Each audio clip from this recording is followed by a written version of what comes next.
Let's go. Gikeli na Rusake. Gikeli na Rusake bari baturanye bakaba inshuti magara. Rimwe Gikeli yasuye Rusake baraganira. Gikeli yitegereza mugenzi we Rusake asanga badahuje uburanga. Aramubaza ati nshuti yanjye Rusake, ukora iki ngo umubiri wawe uhore unyerera unabengerana utyo? Reba uwanjye nkora mu mazi nkoga amanywa n'ijoro, ariko uranga ugahanda. Uzi ko na Nyirantashya aherutse kunseka akanyishongoraho ngo kuba mu mazi siko gucya, ndifuza umubiri unoze nk'uwawe, maze nanjye nkabihoha. Rusake abwira Gikeli ati sinari nzi ko uruhu rwawe rugutera ipfunwe, ariko njye mbona ntacyo rugutwaye, naho uburanga bwanjye uvuga ntibyoroshye kubugeraho.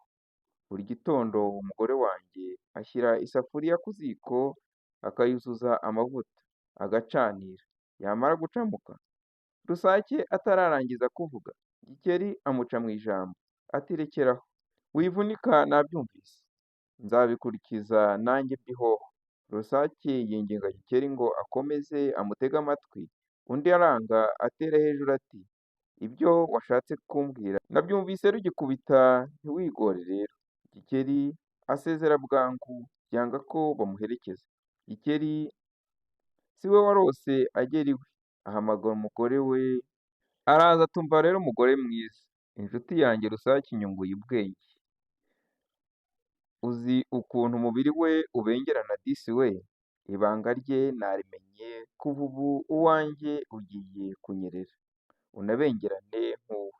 None rero aho mvugiye aha ngaha, cana umuriro w'inkekwe, ushyire isafuriya ku ziko, uyisukemo amavuta wuzuze, namara gucamuka umbwire. Amavuta amaze kwatura, Gikeli abwira umugore we ati shyira muri aya mavuta bwangu. Undi ibikoba biramukuka ati ayiwe mugabo nkunda, urashaka kunyumvisha ko ngushyira muri aya mavuta ukabaho? Iri ntaho naribonye. Umugabo ati humura yewe ntacyo mba, ndashaka ko aya magaragamba ababuka agashiraho, uruhu rwanjye rukamera nk'urwa Rusake. Umugore ati ariko urinda witwika, wakwigumiye uko Imana yakuremye. Gikeli avugira hejuru ati nakubwiye kenshi ko uru ruhu runtera ipfunwe, nungutse inama yo kurwikiza none wowe urampinyura. Kora ibyo nkubwiye cyangwa se umvira. Umugore atsembera umugabo we yanga kumushyira mu mavuta. Gikeli abatura akego kari hafi aho atereka ku isafuriya iri ku ziko, yurirana ubwira ya safuriya.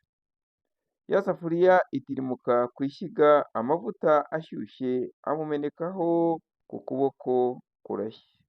Gikeli arahanuka agwana n'ingazi aboroga ati orororo orororo, tabara ndapfuye.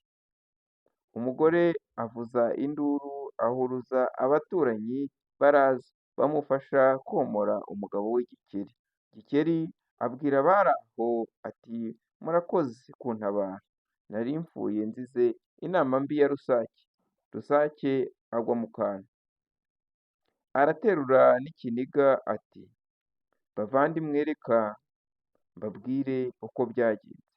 Mu gitondo nari kumwe na Gikeli tuganira, mbona aranyitegereza bidasanzwe. Bigeze aho arambaza ati ko mbona umubiri wawe unyerera ukanabengerana, ukora iki? Ntangiye kumusobanurira anca mu ijambo anyumvisha ko yamenye icyo nshaka kumubwira, ansezeraho ikubagahu. Abari aho bamubariza icyarimwe bati ubundi se ubigenza ute? Rusake ati ubusanzwe umugore wanjye acamutse amavuta ngo yorohe, yamara guhora akayansiga, nkajya ku kazuba uruhu rukayaga, rukanyerera, rukanabengerana. Gikeli rero akimara kumva iryo jambo gucamutsa amavuta, yahise andogoya aba aratashye. Sinamenye impamvu yatumye agenda igitaraganya. Abaturanyi babyumvise bati Gikeli wari wizize, jya ubanza utege amatwi ntugahubuke. Gikeli asaba mugenzi we Rusake imbabazi, ubucuti bwabo burakomeza.